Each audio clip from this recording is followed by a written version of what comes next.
Aabot na sa higit 2,000 individual ang apektado dahil sa pagbaha at pagguho ng lupa dahil sa epekto ng shear line sa Davao Region.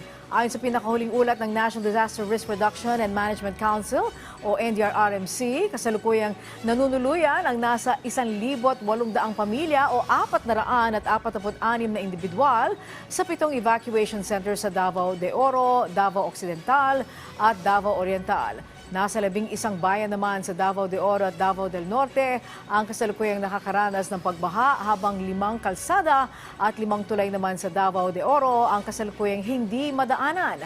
Aabot naman sa 27 bayan sa Davao Region ang nagsuspindi na ng pasok sa mga paaralan habang 14 naman ang mga bayan ang nagdeklara na ng work suspension. Aabot naman sa halos 340,000 piso ang halaga ng mga family food packs at bigas ang naipamahagi na sa mga residente.